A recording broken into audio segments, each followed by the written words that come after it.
Hey guys, welcome to a new video. This video is really important for you if you want to upgrade your board with a third-party fin. We're going to talk about 3 topics. The first one is how to fit the fin into the board perfectly. The second one is how to make sure not to use too long screws and with that damage your fin. And the last one is how to fine-tune your board by raking the fin.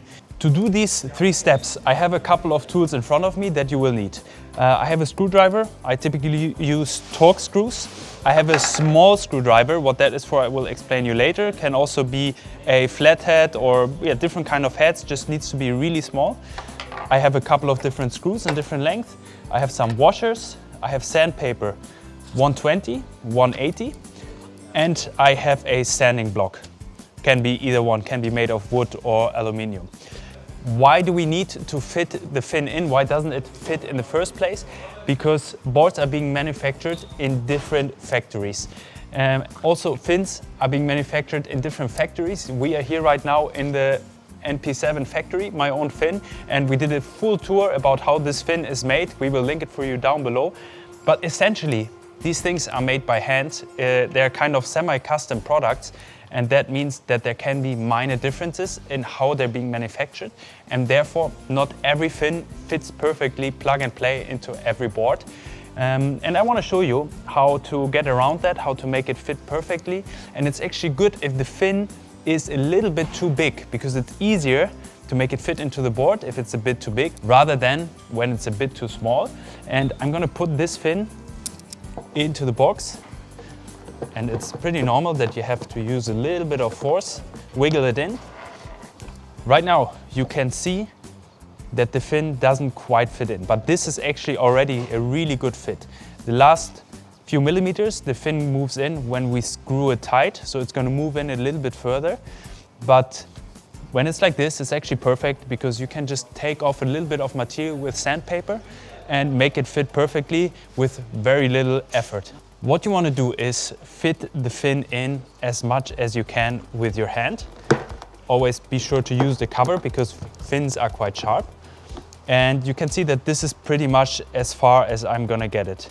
What I'm going to do now is I'm going to take the fin out again. And right now what I can see is, where is the fin a bit too big? You can see here that the material got scratched off by the box in the board. You can see it a bit here, you can see it here and here, but this is probably the essential part.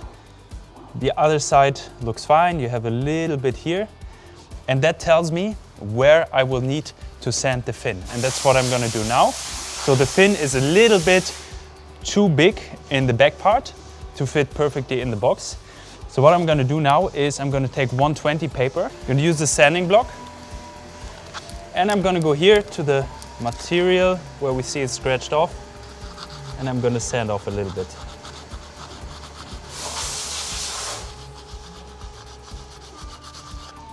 .120 paper, you need to be careful because it takes off quite a lot of material. A bit more here, a bit more here, and maybe a bit here.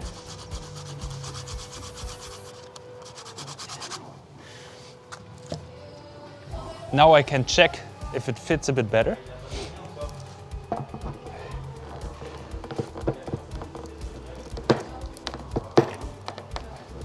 So the fit is already slightly better. As we can see, it's just a few millimeters missing.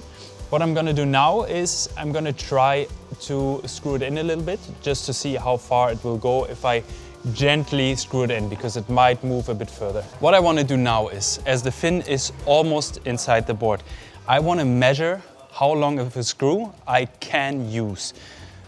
This is what we need the small screwdriver for. So we can put the screwdriver all the way in the hole, make sure it goes all the way down. Now I'm going to place my finger right at the start of the fin box. And here I can see this is the maximum screw length that I can use, while the fin is not fully screwed in yet. So we have to do this step once again later on. And this is not your final screw length. Basically, you want to use a screw that is a few millimeters shorter than this. So if I take this screw, we can see maybe it's a little bit too long because it's pretty much the same length that I measured. So we're gonna use a little bit shorter screw. So this screw fits much better right now. This should be all right. I always want to use a washer in between the screw and the board.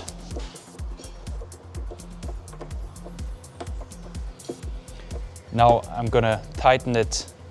Basically, how can we explain it? Hand tight. So you shouldn't have to force it. That seems about right. Now I have the first screw in. This is the front one.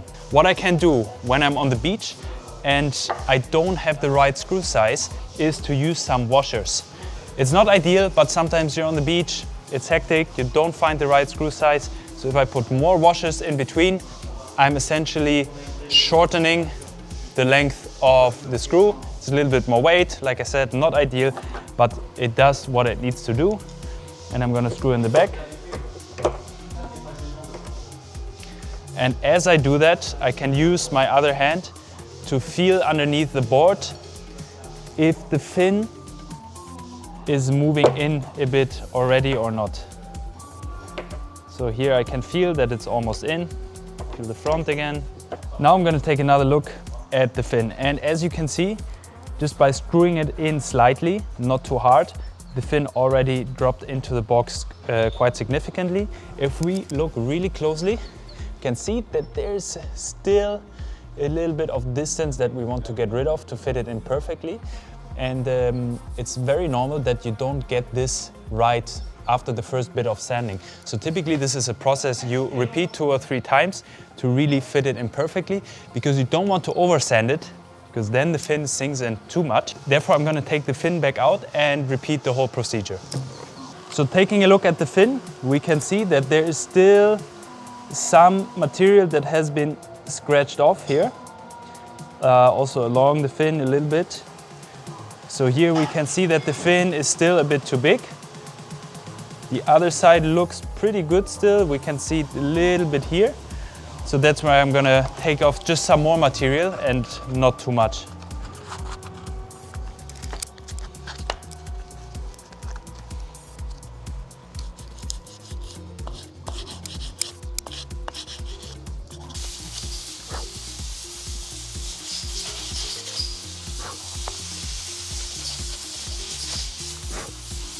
So now with the rough sandpaper, you're obviously taking off quite some material, which makes the procedure a bit nicer for you and a bit faster.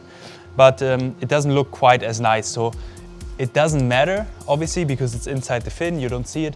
But if you want to finish it off nicely, you can take very fine sandpaper. This is 600, and you can just make sure that the finish looks a bit nicer again. So for this last procedure, if you really want to go that step, important to use wet sandpaper. So we're going to use some water to wash it off and sand it wet. So to get rid of the excess material that we just sanded off, makes sense to just flush it off with water. So now the fin is in nice and flush, as you can see, and it's really important that one last time you check the potential length of your screw. I want you to understand why you do that. This is really important, because if you don't do that and you damage the fin that way, pretty much with all fin brands, the warranty is gone and you damage your fin. Why? This is what the fin looks like without the inserts. Here is where you get the inserts and the threads in. The screw will go in like that, but the hole ends at some point, okay?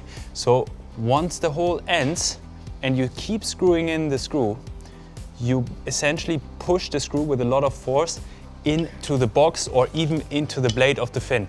Several things can happen depending on what kind of head your fin has. You can push the fin blade out, you can immediately crack the head of the fin, and well, you can essentially throw your fin away. So it's really important you get the screw length right.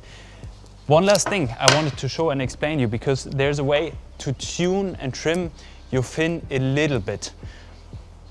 It's a small fine-tuning part, and it's about raking the fin.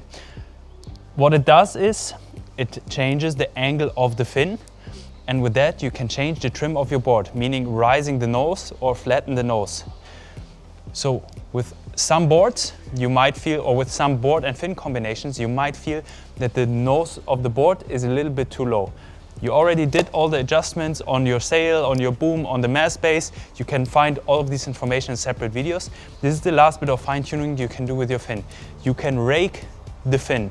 So if we go ahead and we sand the back of the fin a little bit more so that we can sink in the screw a little bit on the back, that will change the angle of the fin to the back, meaning you have more rake.